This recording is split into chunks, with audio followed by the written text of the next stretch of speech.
बिहार विधानसभा चुनाव 2025 के मद्देनजर एनडीए से लेकर महागठबंधन में बड़ी होड़ मची हुई है। अब तक दोनों घटक दलों के तरफ से, दोनों गठबंधनों के तरफ से सीएम पद की घोषणा नहीं हुई है, पर माना जा रहा है कि एनडीए के तरफ से नीतीश कुमार और महागठबंधन के तरफ से तेजस्वी यादव सीएम के कैंडिडेट होंगे। एनडीए की सबसे बड़ी परेशानी का सबब वर्तमान में उपेंद्र कुशवाहा, जीतन राम मांझी और चिराग पासवान बने हुए हैं। जदयू किसी भी कीमत पर पिछली बार की अपनी तमाम सीटों पर कब्जा जमाए रखना चाहती है तथा गठबंधन में बीजेपी से एक सीट भी कम नहीं रखना चाहती।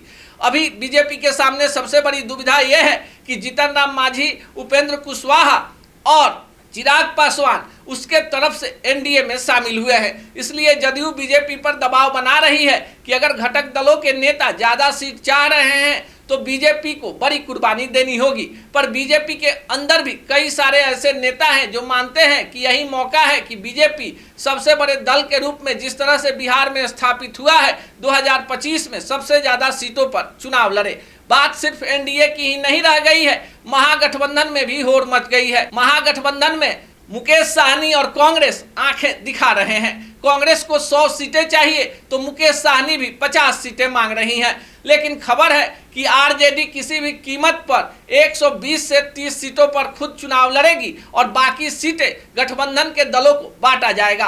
पिछली बार भी यह बात सामने आई थी कि अगर आरजेडी कांग्रेस के लिए बड़ा दरिया दिली नहीं दिखाती तो आरजेडी के सीटों में 10-15 सीटों का इजाफा होता और ऐसे में तेजस्वी यादव 2020 में ही खुद के दम पर बिहार में सरकार बना लेते। पर इस बार फिजाएं बदली हैं। चिराग पासवान एनडीए के साथ हैं, पर उनके सुर कभी कभी बेसुरे होते जा रहे हैं। इसे प्रेशर पॉलिटिक्स के रूप में देखा जा रहा है। इसी बीच प्रधानमंत्री की रैली सिवान में है और माना जा रहा है कि प्रधानमंत्री के रैली के मंच पर ही नीतीश कुमार, चिराग पासवान, उपेंद्र कुशवाहा, जीतन राम मांझी समेत एनडीए के तमाम नेता एक साथ नजर आएंगे और उसी दिन तमाम गले मिलकर खत्म कर लिए जाएंगे। सीटों के बंटवारे को लेकर बीजेपी ने अपना प्लान बना लिया है, जिसके तहत सबको सीटें मिलेंगी, पर एनडीए में सबसे ज्यादा सीटों पर जदयू और बीजेपी ही चुनाव लड़ेगी। ऐसे में चिराग पासवान की जो डिमांड है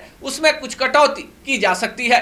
दूसरी तरफ महागठबंधन में भी कांग्रेस को लगने लगा है कि आरजेडी इस बार उसे तवज्जो नहीं दे रही। आरजेडी किसी भी कीमत पर कांग्रेस को 50 से ज़्यादा सीटें देने को तैयार नहीं है और इतनी ही सीटों पर मुकेश साहनी चुनाव लड़ना चाहते हैं। अब सियासत है तो सियासत में कब किसका पलड़ा भारी हो जाए और कब किसका पलड़ा हल्का हो जाए कुछ नहीं कहा जा सकता। बाकी आप क्या सोचते हैं कमेंट बॉक्स में जरूर बताएं। सच टॉक का ये वीडियो आप लोगों को कैसा लगा कमेंट करके जरूर बताएं। साथ ही साथ अपने दोस्तों से शेयर करना इस वीडियो को ना भूलें और हमारा 25 लाख का परिवार फेसबुक पे है, फॉलो बटन पे क्लिक करके जो है आप उससे जुड़ सकते हैं। यूट्यूब पे भी लगभग 25 लाख का परिवार है हमारा, उस पे भी जो है सब्सक्राइब बटन पे क्लिक करके आप जुड़ सकते हैं। साथ ही साथ इंस्टाग्राम और ट्विटर पे भी जो है आप फॉलो करना ना भूलें, तब जाके जो है आपको वीडियो का नोटिफिकेशन सबसे पहले मिलेगा। जय हिंद।